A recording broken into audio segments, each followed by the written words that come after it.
for those of you out there that bucked the system, well, be careful. Apparently, it is something they are enforcing hardcore. It is not something they're looking the other way. Probably because, for all intents and purposes, you're a law-abiding citizen, and that's who they really want to prosecute. This is a story that must stay fresh in our minds.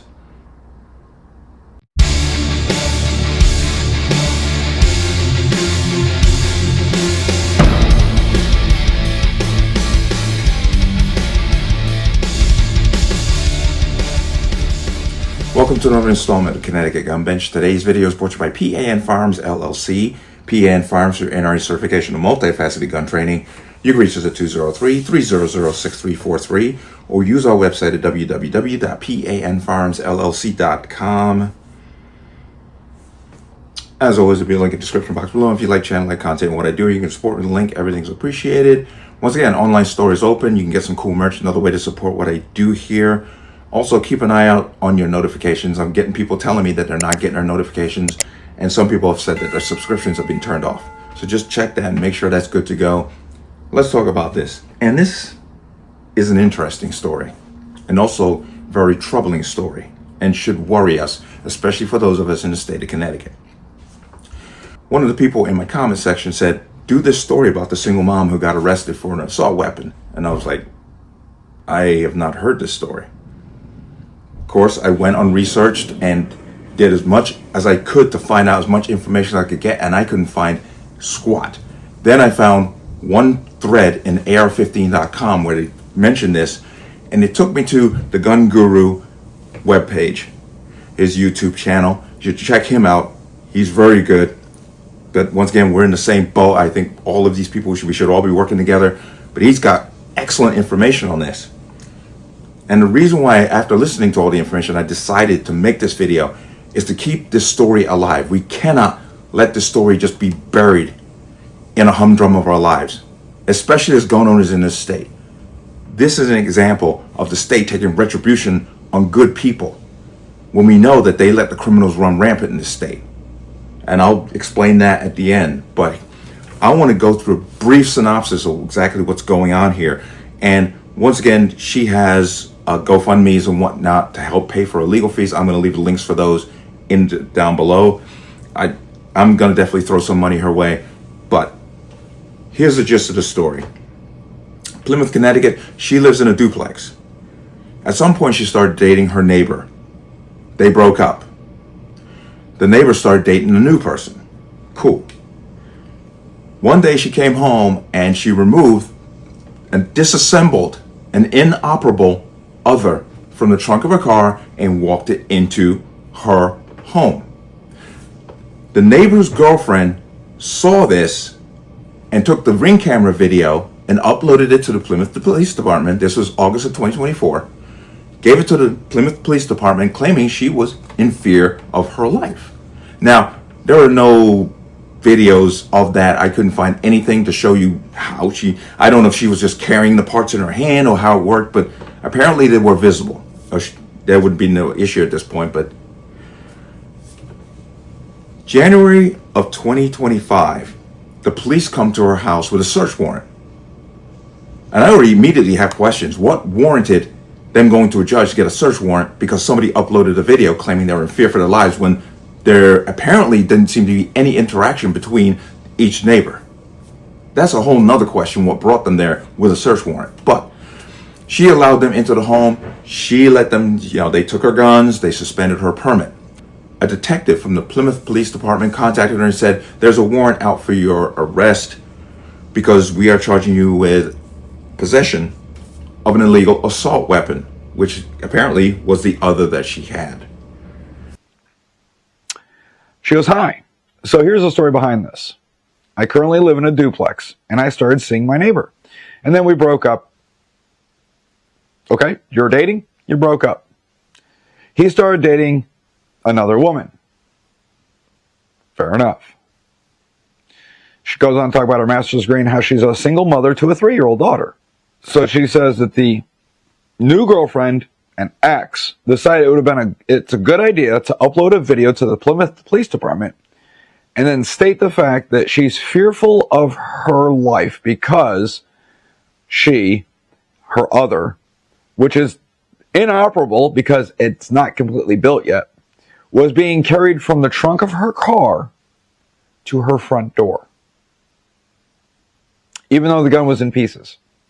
So the gist of it, I had to skip a bunch of stuff. That's personal information. I am not putting it out there. Heather is in her driveway and she's unloading her car. She has her Connecticut other with her and it's in pieces because it's incomplete. And she's carrying it into her house. Ex-boyfriend's new girlfriend sees it and she fears for her safety. All right. So she uploads a video to the Plymouth Police Department and it all just starts crumbling around everybody. So she writes this. It's very lengthy. On August 2nd, 2024, the video was uploaded to the Plymouth Police Department. So that's last year.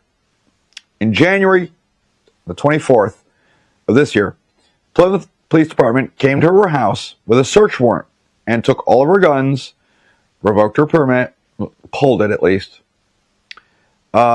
She allowed them to enter the home to retrieve the guns. They did have a search warrant. She was currently not home. She was actually having a conversation via her camera system, like a Ring system. She ended up giving them her phone number so they could chat on the phone. On February 12th, around 9 a.m., she got a call from Detective Damian Bellotti. I'm sorry if I screwed your name up, Detective. And he stated that there'd be a warrant issued for her arrest. So on February 24th, 2025 at 7 a.m., she turned herself into the Plymouth Police Department. She turned herself in February. Apparently, she sat in a jail cell for some time before they even saw her. She goes before the judge, and the judge decides he's going to be activist from the bench. I believe his name is Pelosi. Interesting, right? But he's being activist from the bench. He tries to make a crazy bail for her, knowing she's a single mother, doing her own thing. But he tried to make a crazy bail. Her lawyer tried to argue it down. So eventually she got bail, but she had to wear an ankle monitor. Now, what the deal is they're claiming that the other that she had was an illegal assault weapon, even though it didn't work. She didn't have all the parts to make it work. She goes, my gun, the Connecticut other, is currently inoperable as it is missing pieces. She still needed parts. She needed to buy the parts. Although it looks like it was put together. Like, you'll see a photo of it. I'll put the photo up right here. Somewhere. You'll see how the police confiscated it. It was actually in pieces. Allegedly, this judge told the Plymouth Police Department to go get the parts to make it work, to make it operable. Now, according to her, she knows some people that are involved with this case. Not like police department wise. The New Britain courthouse wanted them to go shoot the AR, but the AR would not shoot. It just misfired. Again, it's inoperable. It's not complete. She's missing parts. The judge told them to make it work. So they added all the parts that she was missing. And they were able to get it from inoperable to operable and shoot one round to charge her, to get those charges bumped up. Now, according to the original report, her gun is listed and it's stated as inoperable. Which they did. And apparently they fired it. It worked. And they said, now we're going to charge you a 5302C. We're going to charge you with illegal possession of an assault weapon. The problem is that after she purchased the item, she purchased it in the window when it was legal to do so. So it was perfectly legal. But she did not follow through on HB 6667 and do the re-registration by the May 1st, 2024 date. Because she didn't know, who knows. But my thought is, she still has a window where she could make it a fixed mag. So, because it wasn't working. It was not an operable firearm. The police made it operable at the behest of the judge. This is my understanding of it. So I'm sitting there thinking, well, this is getting out of control. But now, as we go further into this, she's on an ankle monitor. They had the first preliminary hearing. And apparently the state, because here's the thing. First time offense under HB 6667 is a Class A misdemeanor for possession of an illegal assault weapon. They jacked it up to a Class D felony by doing what apparently is some incredible mental gymnastics in jurisprudence. And they're now going to say that they literally said to her, well, you purchased it in this time period here, but we're going all the way back to the 2013 assault weapons ban, and we're going to apply that instead. So now it's Class D felony, even though this is your first time.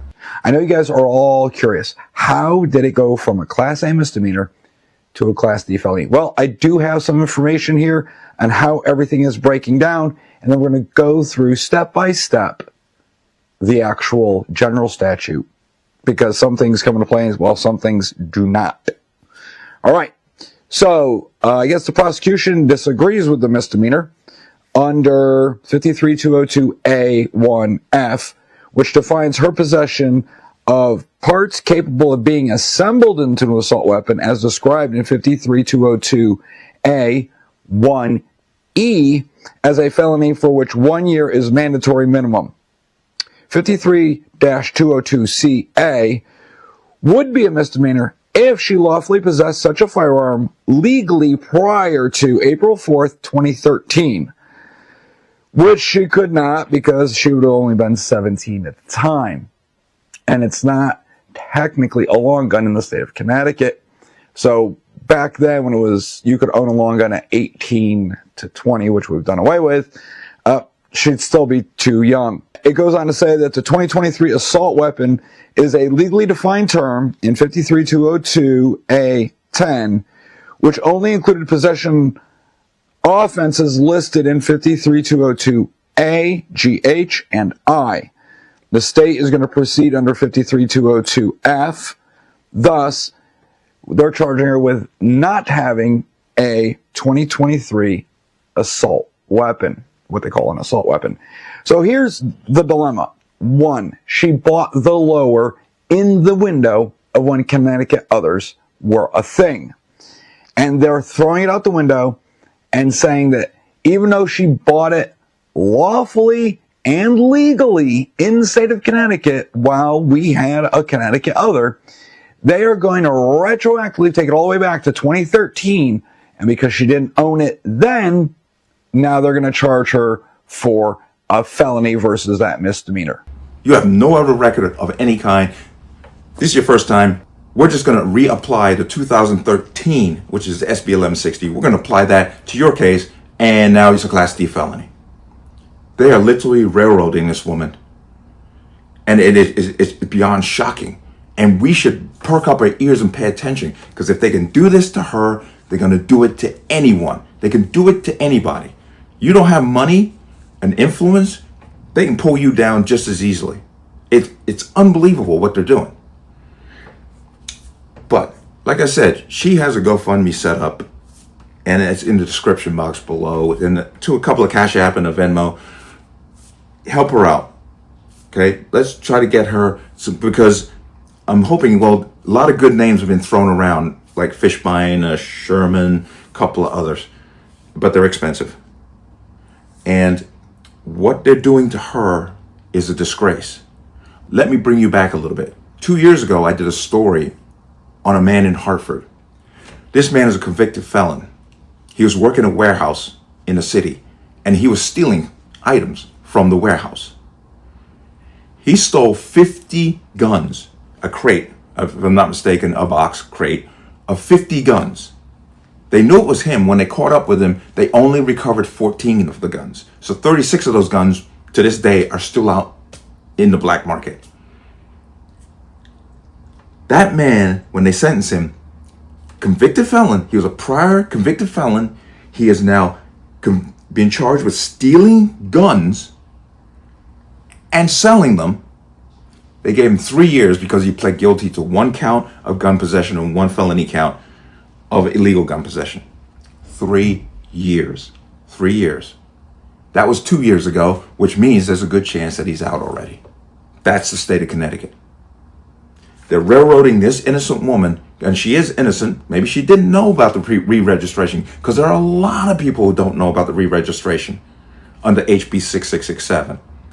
So I say this, check your P's and Q's, especially in this state, because as a law-abiding citizen, they're going to hold you to a higher standard than the criminal element in the state.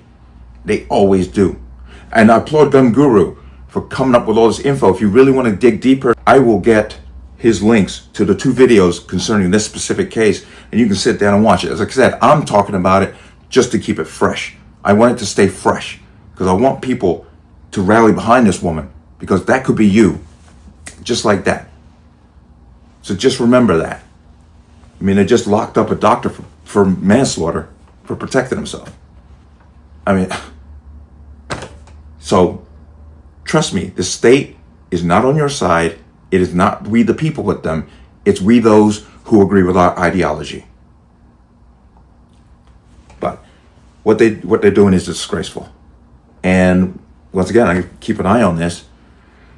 As I said before, Gun Guru definitely breaks this down. He's definitely been in touch with this woman. Like I said, I reached out to her, didn't hear anything back, but I want to talk about this story. Once again, donate to her GoFundMe, donate to whichever one you want. Help her out. $10, $20. I'll leave the links down below. But let me know what you think. As always, you can leave your comments in the comment section below. And as always, any statements of violence or statements that lead to violence will be removed. Please like, share, comment, subscribe. Don't forget to hit that notification bell so you're notified the next time a video goes live. I'm going to see you on the next one. Peace.